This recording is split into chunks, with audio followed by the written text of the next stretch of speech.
ഉൽപ്പത്തിയുടെ പുസ്തകത്തിൽ നിന്നുള്ള വായന. അധ്യായം 39. ജോസഫും പൊത്തിഫറും.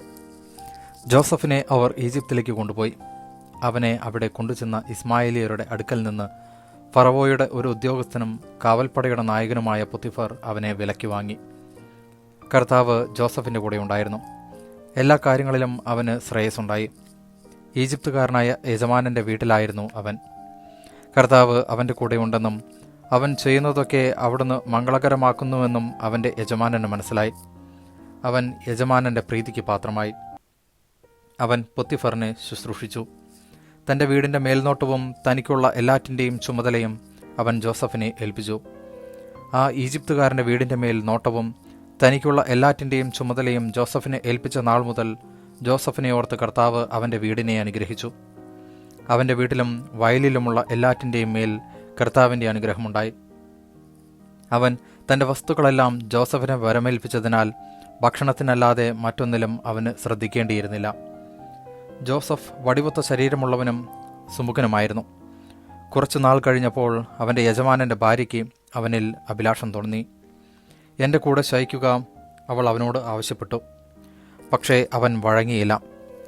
അവൻ അവളോട് പറഞ്ഞു, ഞാൻ ഉള്ളതുകൊണ്ട് യജമാനൻ വീട്ടിലുള്ള ഒന്നിനെക്കുറിച്ചും ശ്രദ്ധിക്കാറില്ല. എല്ലാം അവൻ എൻ്റെ കയ്യിൽ ഏൽപ്പിച്ചിരിക്കുന്നു. എന്നേക്കാൾ വലിയവനായി ആരും ഈ ഭവനത്തിലില്ല. എൻ്റെ മേൽനോട്ടത്തിൽ നിന്ന് നിങ്ങളെയല്ലാതെ മറ്റൊന്നും അവൻ മാറ്റി നിർത്തിയിട്ടില്ല. അത് നിങ്ങൾ അവൻ്റെ ഭാര്യയായതുകൊണ്ടാണ്. ഞാൻ എങ്ങനെയാണ് ഇത്ര നീചമായി പ്രവർത്തിച്ച് ദൈവത്തിനെതിരെ പാപം ചെയ്യുക? അനുദിനം അവൾ പറഞ്ഞിട്ടും അവളുടെ കൂടെ ശയിക്കാനോ അവളുടെ അടുത്തിരിക്കുവാനോ അവൻ കൂട്ടാക്കിയില്ല.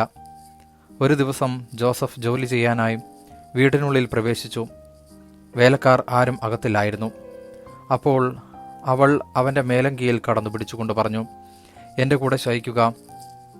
മേലങ്കി അവളുടെ കയ്യിൽ വിട്ടിട്ട് അവൻ ഓടി വീട്ടിൽ നിന്നും പുറത്തു വന്നു.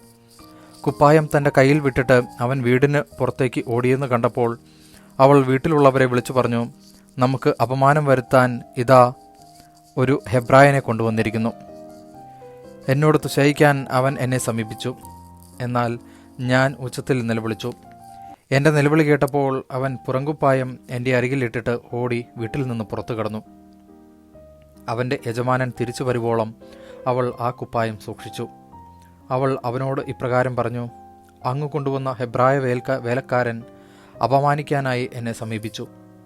എന്നാൽ ഞാൻ ഉച്ചത്തിൽ നിലവിളിച്ചപ്പോൾ അവൻ പുറങ്കുപ്പായം ഉപേക്ഷിച്ചിട്ട് വീട്ടിൽ നിന്ന് ഓടി പുറത്തു കടന്നു. ഇതാണ് അങ്ങയുടെ വേലക്കാരൻ എന്നോട് ചെയ്തത്. തൻ്റെ ഭാര്യ പറഞ്ഞത് കേട്ടപ്പോൾ അവൻ്റെ യജമാനൻ രോഷാകുലനായി. അവൻ ജോസഫിനെ രാജാവിൻ്റെ തടവുകാരെ ഇട്ടിരുന്ന കാരാഗൃഹത്തിലാക്കി. അങ്ങനെ അവൻ കാരാഗൃഹത്തിൽ കഴിച്ചുകൂട്ടി. ജോസഫ് കാരാഗൃഹത്തിൽ. കർത്താവ് ജോസഫിൻ്റെ കൂടെയുണ്ടായിരുന്നു. അവിടുന്ന് അവനോട് കാരുണ്യം കാണിച്ചു. അവന് കാരാഗൃഹ സൂക്ഷിപ്പുകാരൻ്റെ പ്രീതി ലഭിക്കുവാൻ ഇടയാക്കുകയും ചെയ്തു. കാരാഗൃഹ സൂക്ഷിപ്പുകാരൻ തടവുകാരുടെയെല്ലാം മേൽനോട്ടം ജോസഫിനെ ഏൽപ്പിച്ചു. അവിടെയെല്ലാം ജോസഫിൻ്റെ മേൽനോട്ടത്തിലാണ് നടന്നത്. ജോസഫിനെ ബരമേൽപ്പിച്ച ഒരു കാര്യത്തിലും കാരാഗൃഹ സൂക്ഷിപ്പുകാരൻ ഇടപെട്ടില്ല. കാരണം കർത്താവ് അവൻ്റെ കൂടെയുണ്ടായിരുന്നു. അവൻ ചെയ്തതൊക്കെ കർത്താവ് ശുഭമാക്കുകയും ചെയ്തു. ദൈവവചനമാണ് നാം കേട്ടത്.